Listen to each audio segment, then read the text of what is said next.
5 Network. This is Inside Politics.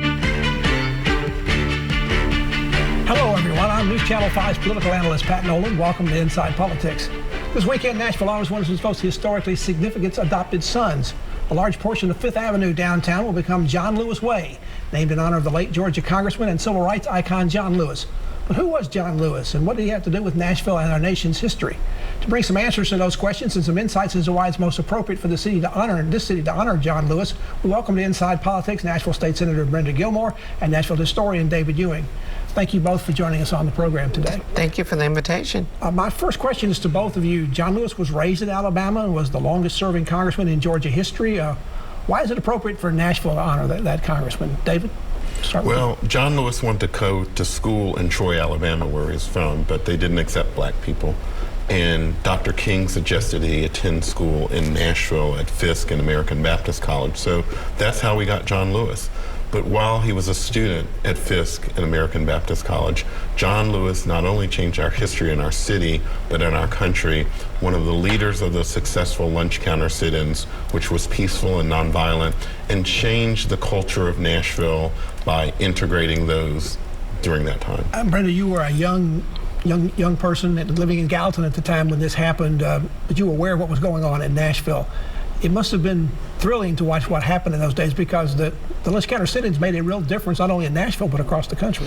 Yes, I was a young girl. I grew up in Gallatin, Tennessee, a small town just north of Nashville, but I can remember just seeing it, the television. My mother did day work, and I went up to her house and sat there on the sofa and was just glued to the television watching the riots that were going on. Although John Lewis was nonviolent, and in every case that we saw him, he was always preaching peace.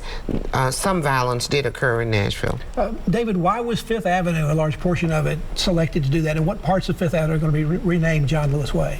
The John Lewis Way starts at Jefferson Street and goes all the way, past the African American Museum, past the Bridgestone Arena, up kind of near the city cemetery. It stretches throughout downtown, which was a lot of John's journey, but the 4 lunch counters that were between Church Street and Union Street were Walgreens, Woolworths, Cress's, and McClellan's, where the students on February 27th had their successful sit-ins.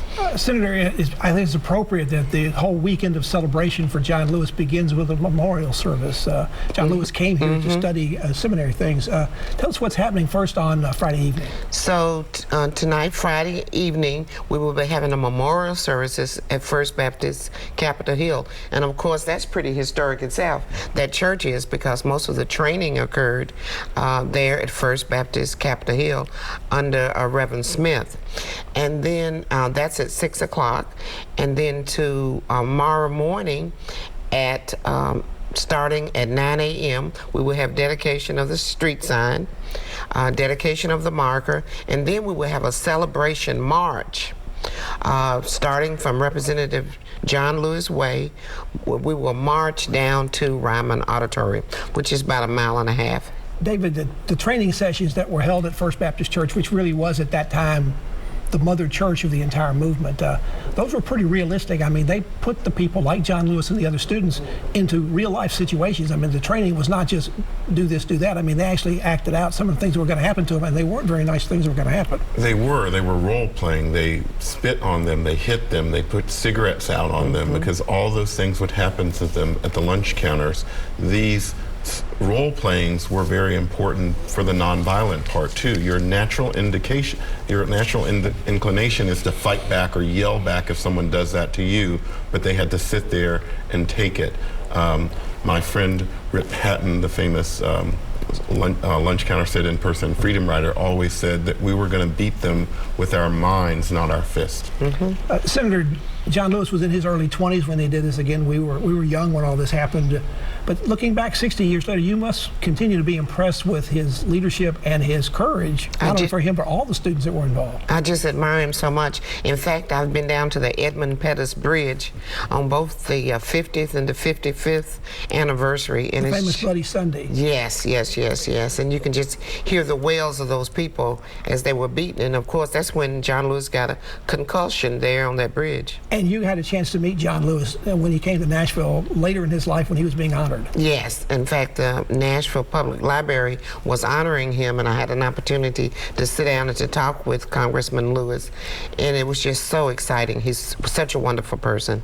David, when John Lewis came back on another occasion, you had an opportunity to meet him and present a very personal, it's hard to say it's a memento, but I guess it kind of was from those particular sit-ins. Tell us what you did. It was that same year, 2016. For about 10 years before, I was looking for John Lewis's mugshots from his arrest here in Nashville. And you found them. I found them, and you know, he spoke at Martin Luther King High School, and then after that they bought these blown-up photographs out from the early 60s, and he hadn't seen them. He later told the Associated Press that he almost cried just seeing these, and that he told me personally afterwards he remembers where he bought that suit. He wanted to look good because he knew he was going to get arrested, and it just brought back so many memories of his time in Nashville. David, the turning point in that lunch counter thing happened when the home of another civil rights icon in Nashville, Z. Alexander Luby, who was both an attorney and a city councilman, had his home bombed. There was almost a spontaneous march on the courthouse where some of the people that were there spoke with then Nashville Mayor Ben West. And there was a very poignant question asked to the mayor, and his answer changed everything and sort of led to the sit-in actually working and the downtown counters beginning to be desegregated. 3 years ago, I got to eat lunch with Diane Nash at Woolworth's, and I asked her about that day and that moment, and that's a true, speaking truth to power, that this student, 20-year-old student from Fisk University, confronts the mayor of Nashville about segregation at the lunch counters. And she told me that day that her famous question, was it right to have segregation at the lunch counter? She had to ask Mayor West 3 times before he answered it. And he finally said, as a man, I don't think it's right. Yes, the first 2 times he didn't answer it. Senator, the situation we've had so far at this point, we're honoring John Lewis. We have just recently, the City Parks Board appears to be ready to name Hadley Park in North Nashville, at least in part to Kwame Leo Litter, the former city councilman here, and also one of the people that were involved in the movement here back in the 60s.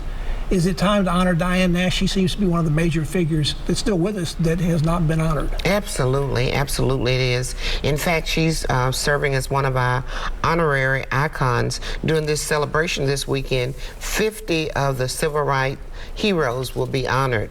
And of course, we have some people who are actually in Nashville who are part of the Freedom Riders. John Lewis Way is going to be dedicated this weekend here in Nashville. We're talking about the celebrations that will be going on. We're also talking about who John Lewis was and the impact he had on Nashville and national history. Back to continue our conversation after this break.